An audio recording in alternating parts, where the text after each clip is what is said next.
Kita masuk dalam doa. Bapa di dalam surga, kami berdoa di hadapan Tuhan. Kami sudah mengajukan pokok-pokok doa kami. Kami menghujani Tuhan dengan pokok-pokok doa kami. Sekarang tiba saatnya bagi setiap kami ini diam. Untuk Tuhan berbicara bagi setiap kami. Tiba saatnya bagi setiap kami mendengar suara Tuhan. Sehingga kami boleh mengerti apa yang menjadi isi hati Tuhan untuk kami itu boleh lakukan dalam hidup kami. Kami sudah berbicara, tiba saatnya Tuhan berbicara bagi setiap kami. Tuhan boleh pakai hamba-Mu dengan segala keterbatasan untuk Tuhan boleh bersuara. Dan Tuhan juga boleh urapi setiap kami. Sehingga pikiran, hati kami boleh diurapi Tuhan untuk boleh mengerti suara dan isi hati Tuhan. Inilah doa dan permohonan kami yang kami panjatkan hanya di dalam nama Yesus Kristus. Amin. Shalom Bapak Ibu dan saudara-saudari sekalian. Hari ini kita akan membahas satu bagian firman Tuhan, yaitu tema yang diberikan pada saya, Divine Immanence.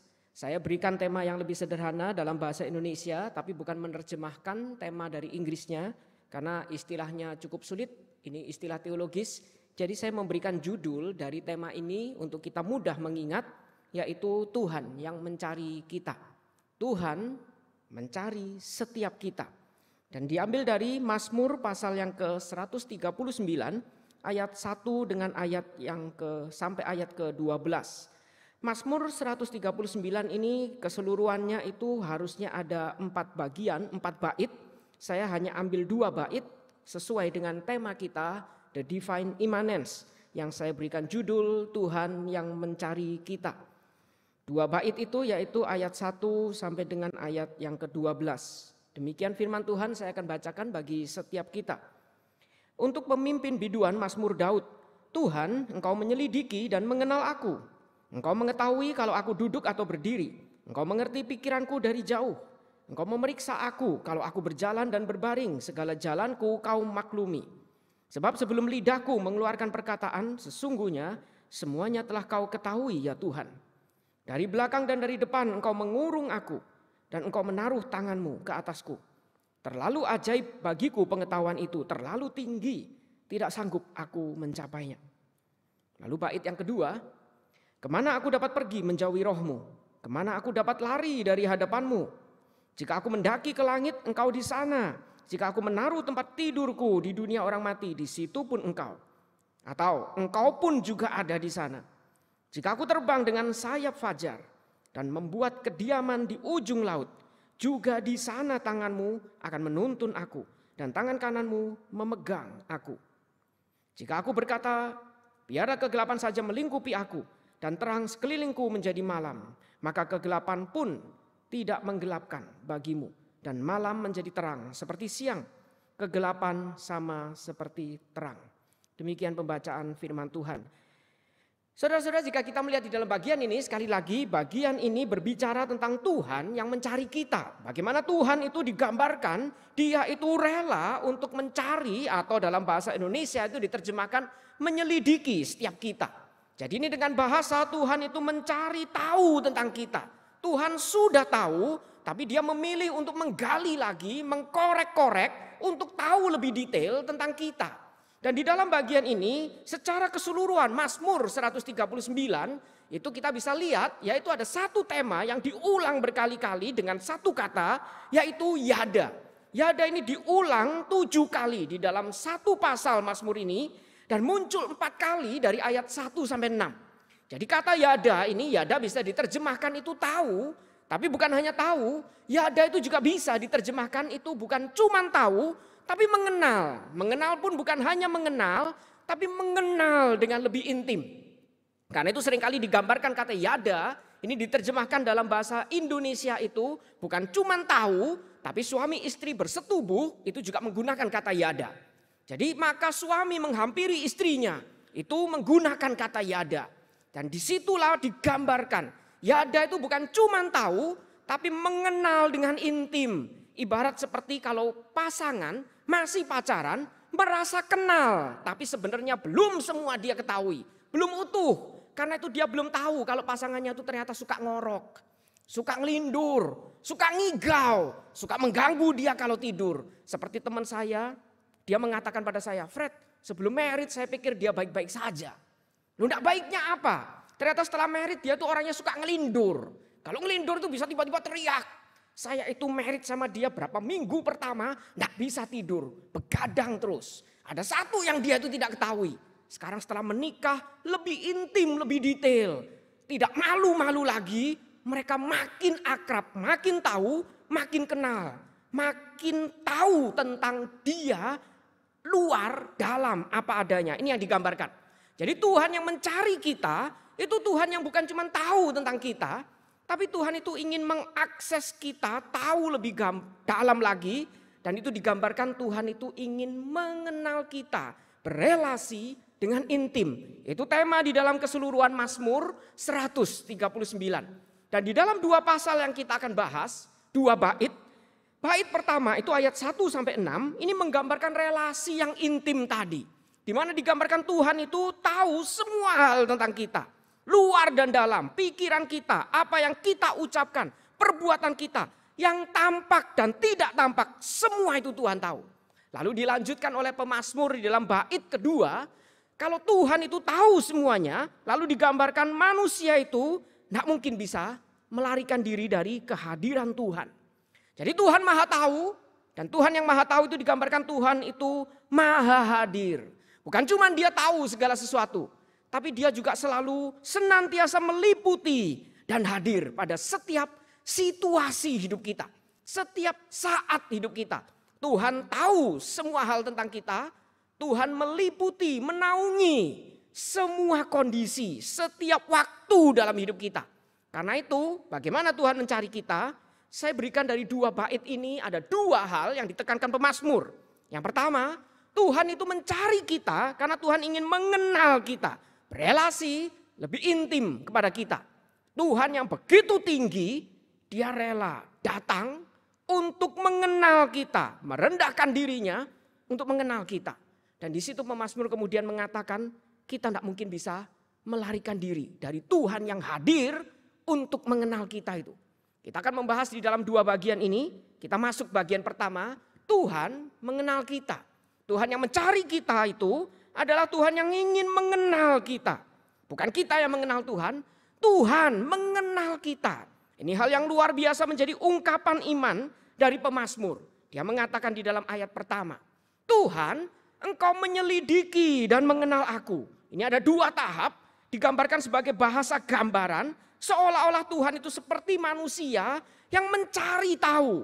Karena itu menyelidiki itu digambarkan, menyelidiki itu mirip seperti orang itu menggali harta karun sampai dapat harta karun. Atau seseorang itu menggali Alkitab sampai tahu maknanya, tahu tentang Alkitab. Atau kalau saya mengorek-ngorek informasi dari seseorang sampai saya mendapatkan data lebih lengkap dari seorang itu. Itu menyelidiki. Jadi menyelidiki agar kita itu bisa mengenal dengan lebih dalam.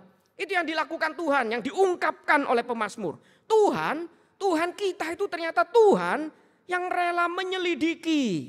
Menyelidiki kita, mencari untuk mengenal kita lebih dalam. Mencari untuk kita itu bisa ditelusuri, masuk lebih dalam, lebih intim. Sehingga dia itu mengenal kita dengan lebih baik lagi.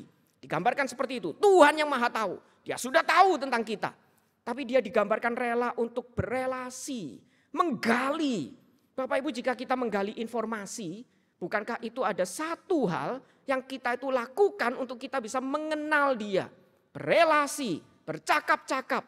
Dan biasanya bahasa anak muda mengatakan kongko. Dia minum kopi, kongko, ngobrol untuk PDKT, pendekatan. Sehingga dia dapat informasi lebih dekat. Lebih tahu tentang yang dia itu gali tersebut. Tuhan digambarkan seperti itu. Dia sudah tahu, tapi dia lakukan semua untuk berelasi dengan kita. Dia mencari kita. Karena digambarkan di dalam Alkitab bagian lain, tidak ada orang berdosa yang mencari Tuhan. Tapi Tuhan kita itu mencari, dan bukan mencari, dia mencari untuk berelasi dengan kita. Karena itu digambarkan berelasinya seperti apa. Dia mengetahui, ya ada, tahu. Kalau aku duduk atau berdiri, semua yang kita lakukan, duduk atau berdiri, Tuhan tahu. Dia mengerti bahkan apa yang kita pikirkan. Bukan cuma di dalam, tapi dari jauh dia tahu. Dia memeriksa aku. Kalau aku tuh berjalan dan berbaring, Semua hal itu Tuhan tahu. Segala jalanku itu kau maklumi. Semua hal yang kita lakukan, pikirkan, Tuhan tahu. Sebab sebelum lidahku mengeluarkan perkataan, ucapan pun sesungguhnya Tuhan juga sudah tahu. Semua hal dalam hidup kita, semua aspek dalam hidup kita secara mendetail Tuhan tahu. Setiap hal dalam hidup kita tidak ada yang Tuhan itu tidak ketahui. Kita tidak bisa tutupi apapun dari Tuhan. Ini pengakuan iman dari pemazmur.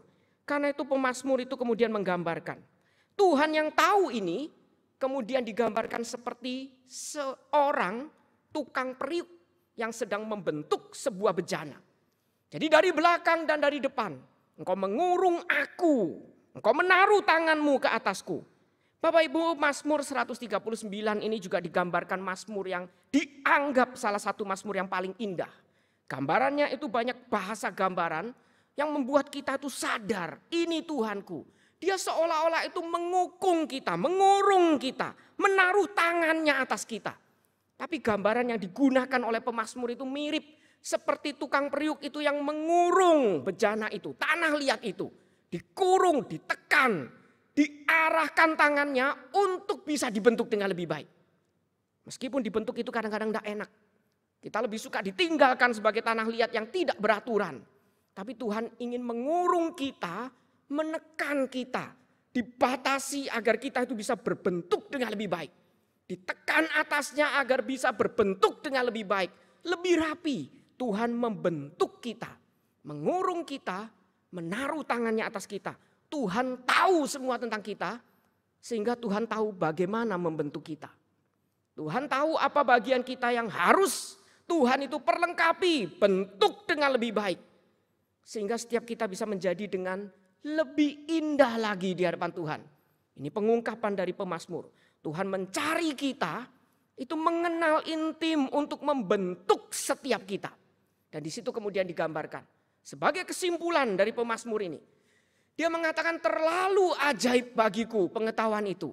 Terlalu tinggi. Tidak sanggup aku mencapainya. Jadi Bapak Ibu di dalam bagian ini kemudian pemazmur itu memberi kesimpulan. Pemikiran ini tuh terlalu ajaib baginya. Terlalu tinggi. Tidak sanggup dia itu memikirkannya. Ada satu pribadi yang rela datang begitu tinggi. Rela datang untuk mengenal kita, membentuk kita, menjadikan kita sesuai pengetahuannya. Ini luar biasa sekali. Karena itu kemudian dilanjutkan. Tuhan yang mencari kita itu Tuhan yang mengenal kita.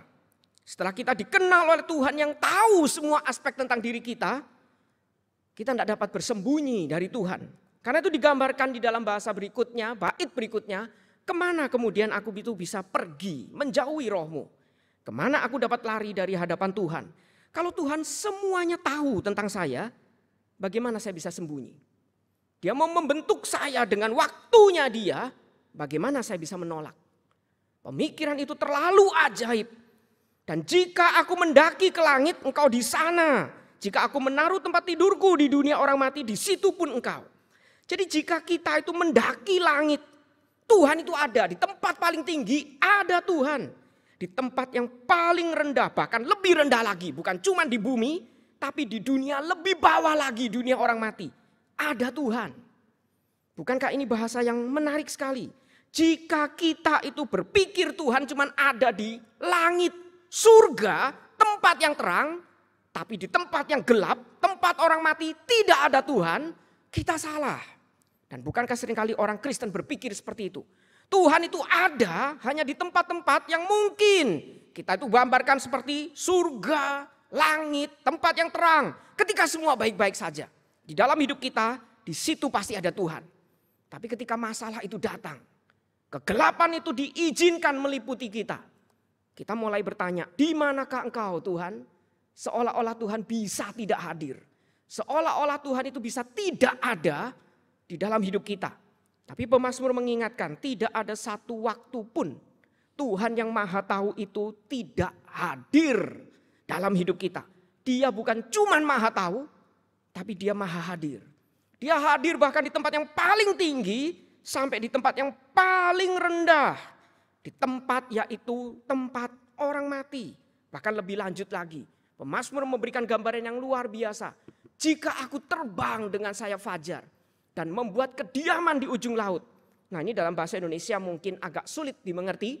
Tapi kita melihat jika terbang dengan sayap fajar, itu saya berikan di dalam bahasa Inggris itu take the wings of the dawn. Jadi kalau kita itu lihat di sebelah timur, matahari itu terbit. Nah, seperti gambar yang di sebelah kiri. Terbitnya matahari itu memancar terang seolah-olah itu ada sayapnya. Dan sayap fajar itu seolah-olah dia terbang. Dia itu muncul membuat gelap itu kemudian menjadi terang. Dan sayapnya itu seolah-olah terbang. Dari timur dia memunculkan terang. Dan seolah-olah dia itu bangkit terbang. Sampai dia itu membuat kediaman di ujung laut. Jadi sampai kita itu melihat matahari itu tenggelam. Gambarnya seperti yang sebelah kiri, sebelah kanan. Jadi gambarnya seperti seolah-olah matahari itu mulai bertenda, sembunyi, gelap. Jadi seperti paling dalam, paling gelap di laut. Jadi dari timur tempat yang terang, di mana dia itu menerobos kegelapan.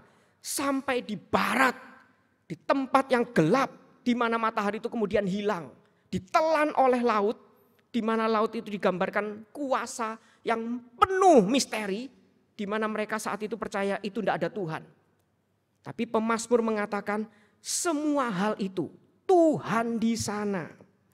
Jadi dikatakan berikutnya juga di sana tanganmu itu akan menuntun aku dan tangan kananmu memegang aku. Kata tangan kanan memegang, tanganmu menuntun, ini menggunakan kata seperti yang tadi diungkapkan.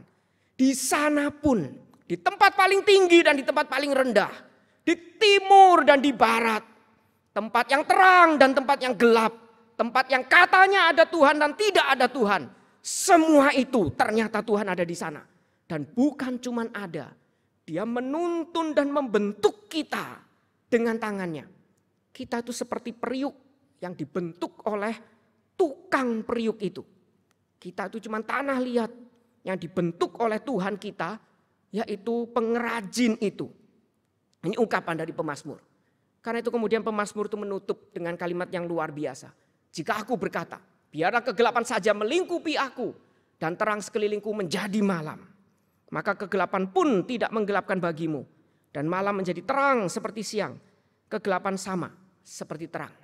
Jadi pemazmur kemudian menutup sebagai kesimpulannya. Jika Tuhan itu maha tahu dan maha hadir. Kegelapan pun itu tidak menakutkan bagi dia. Kegelapan itu akan menjadi terang seperti siang. Karena Tuhan yang maha tahu dan maha hadir. Ini pengakuan dari pemazmur.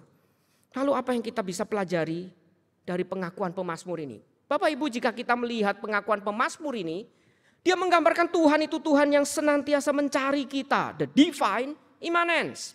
Tuhan tapi yang mau hadir mencari kita. Dan Tuhan yang mencari kita itu digambarkan. Tuhan itu adalah Tuhan yang maha tahu. Dia mengenal kita. Mengenal kita luar dan dalam. Semua aspek dalam hidup kita. Tidak ada yang Tuhan itu tidak ketahui. Dan bahkan setiap hal dalam hidup kita, mau kondisi baik atau tidak baik, kita tidak bisa sembunyikan dari Tuhan. Tuhan hadir, Tuhan ada, Tuhan bertahta, Tuhan membentuk kita. Karena itu pemazmur mengatakan, kurang apa lagi? Masih kita takutkah hidup bersama Tuhan yang seperti ini? Dan ketika kita mempelajari pemazmur seperti ini, bukankah kita disadarkan satu hal? Punyakah kita iman dan pengakuan seperti ini kepada Tuhan kita? Dan bukankah banyak orang Kristen yang menganggap Tuhan itu seolah-olah tidak maha tahu, bahkan tidak hadir. Karena itu banyak sekali orang Kristen itu jika pelayanan pun tidak memberikan yang terbaik bagi Tuhan. Seolah-olah Tuhan bisa tidak tahu hati dia. Bisa tidak tahu bahwa dia itu memainkan Tuhan, memanipulasi pelayanan. Bahkan seringkali orang itu kadang datang ke gereja pun tidak memberikan yang terbaik bagi Tuhan. Dia seenak-enaknya tidak mempersiapkan diri. Dia datang dengan seenak-enaknya. Mendengar firman Tuhan pun dengan seenak-enaknya. Seolah-olah Tuhan tidak tahu hati dia. Tuhan tidak tahu bagaimana dia sedang mempermainkan Tuhan. Seolah-olah Tuhan bisa tidak tahu. Seolah-olah Tuhan bisa tidak tahu. Karena itu banyak orang Kristen juga kita bisa melihat. Tidak sungkan melakukan politik bahkan di gereja. Tidak sungkan untuk melakukan hal yang menusuk rekan kerja. Tidak sungkan untuk melakukan hal yang jahat bahkan di mata manusia sekalipun. Apalagi di mata Tuhan. Seolah-olah Tuhan bisa tidak tahu. Bahkan seringkali kita berbuat curang. Kita mencuri. Anak muda melihat pornografi. Seolah-olah Tuhan bisa tidak tahu. Seolah-olah Tuhan bisa tertidur. Seperti Dewa Baal yang sedang ke toilet itu. Seolah-olah Tuhan bisa tidak tahu. Ketika kita punya iman seperti pemazmur pengakuan. Bukankah harusnya itu menyadarkan kita. Tidak ada satupun dalam hidup kita yang Tuhan tidak tahu. Bahkan belum bicara pun Tuhan sudah tahu. Apa yang kita bisa sembunyikan dari Tuhan? Tuhan tahu hati kita. Bahkan Tuhan tahu hati saya saat ini sedang khotbah untuk siapa. Menakutkan bukan? Karena itu pemazmur kemudian berteriak, kemana aku bisa lari? Tapi di situ sekaligus mengingatkan kita hal yang kedua. Tuhan bukan cuma tahu semuanya. Ketika kita punya masalah pun Tuhan hadir. Karena dia tahu. Dia tahu kemampuan kita. Dia tahu keterbatasan kita. Dia tahu kelemahan kita. Dia tahu bagaimana membentuk kita. Dia tahu dan dia hadir. Jadi ketika kita menjumpai diri kita diizinkan memiliki masalah. Sabar sedikit lagi. Jangan marah seolah-olah Tuhan tidak hadir. Jangan bertanya, berteriak, Tuhan di manakah engkau? Seolah-olah kita yang mencari Tuhan. Tapi Tuhan yang mencari kita. Sabar. Dia sedang mencari cara untuk mendewasakan kita. Mencari cara untuk memakai kita dengan lebih baik. Mencari cara untuk bisa menunjukkan kepada kita. Dia tetap Tuhan. Bahkan di tengah-tengah kegelapan sekalipun. Tidak pernah ada hal yang paling gelap dalam hidup kita. Di mana Tuhan tidak hadir. Tuhan selalu hadir. Karena Tuhan senantiasa tahu semua hal dalam hidup kita. Dan ketika kita punya pengakuan seperti itu, bukankah itu cukup bagi kita? Apalagi yang kita takuti? Apalagi yang kita itu ragu-ragu sehingga kita tidak lagi berani ikut Tuhan. Tapi cuma ada dua respon. Respon pertama kita akan menjadi risih. Seolah-olah Tuhan itu posesif. Semua hal dalam hidup kita diketahui. Dan semua hal waktu dalam hidup kita pun dia hadir. Seolah-olah kita dikurung. Kita tidak bebas lagi. Tapi ada respon yang kedua. Kalau kita sudah tahu, semua Tuhan tahu. Tuhan hadir. Dia mengurung kita dengan tangannya untuk membentuk kita. Dan yang membentuk ini adalah Tuhan yang kita tahu dia maha baik. Bukankah harusnya kita itu menunggu sampai jadi. Jangan marah sebelum jadi. Jangan kecewa sebelum jadi. Tunggu hingga jadi. Salah satu kelemahan orang Kristen seringkali tidak sabar bukan? Seringkali kita tidak sabar, kita ingin instan. Kita ingin semuanya instan. Mengikut Tuhan instan. Baca Alkitab pun instan. Sampai muncul di Gramedia itu banyak sekali buku memahami Alkitab dalam waktu 1 jam. Saya penasaran ingin beli. Ketika saya baca daftar isinya kayaknya menarik. Baca-baca lagi isinya. Kalau ini berhasil, sekolah teologi tutup semua.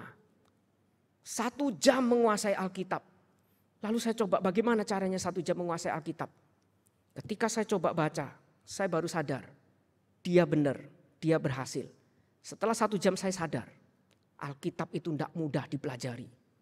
Saya sadar Alkitab, setelah 1 jam saya menguasai Alkitab, menguasai dalam pengertian, saya sadar Alkitab itu buku yang terlalu besar untuk kita nikmati seumur hidup bersama Tuhan kita yang maha tahu dan maha hadir. Bukankah indah dibentuk oleh Tuhan yang seperti itu?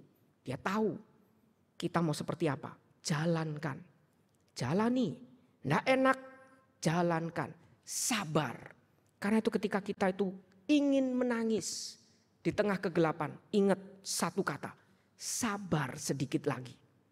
Tuhan sedang mengurung kita dengan tangannya agar kita bisa dibentuk lebih indah lagi. menjadi periuk yang indah, berharga. Bukan cuma bagi Tuhan, tapi bagi orang di sekitar kita. Tuhan Maha tahu karena Dia mengenal kita. Tuhan Maha hadir karena itu kita tidak bisa sembunyi dari Dia. Karena Tuhan kita adalah Tuhan yang mencari kita. Mari kita tundukkan kepala, kita berdoa. Bapa di dalam surga, kami sekali lagi ingin mengamini apa yang dikatakan oleh pemazmur. Betulkah kami itu punya pengakuan iman seperti pemazmur? Yang dengan imannya mengakui dengan lantang Tuhan itu Tuhan yang Maha tahu. Semua aspek dalam hidup kami diketahui oleh Tuhan. Baik pikiran, ucapan maupun tindakan kami. Tidak ada yang Tuhan itu tidak ketahui.